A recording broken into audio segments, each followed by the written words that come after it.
Hello, good morning po mga paps. Tayo po ay nandito sa lugar ng Tansa.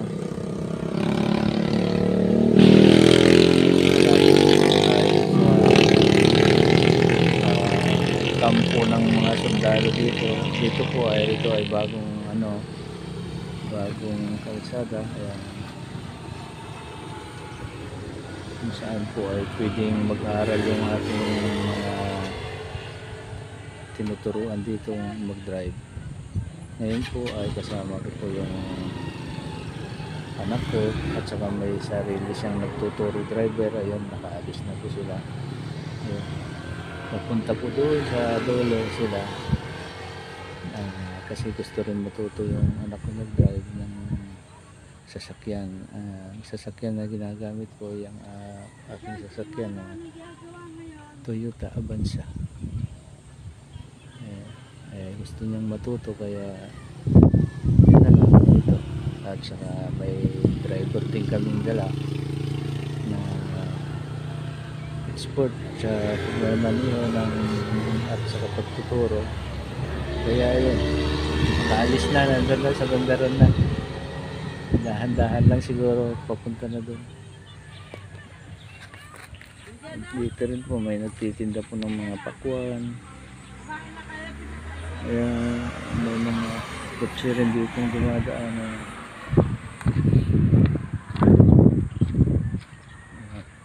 Dito po sa likod nito ay puro budak pa.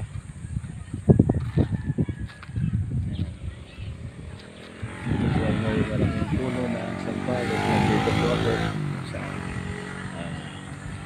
pantamantalang sumilong tayo dito.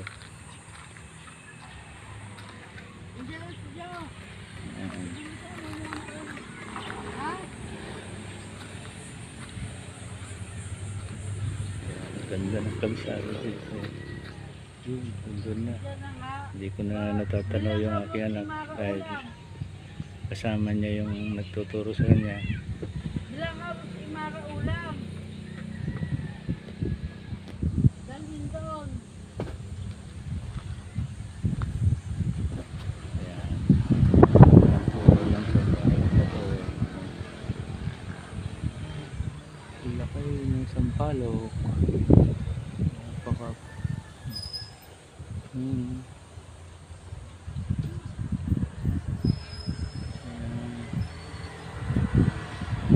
Siguro dito may kapre sampal.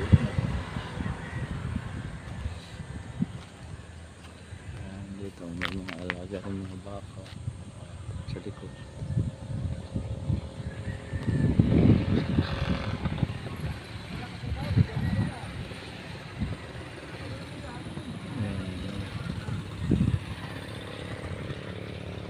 Okay, hanggang dito lang muna yung ating munting pag-video. Mamaya na ulit po pag parating na po yung ating anak na kasama yung pag-drive.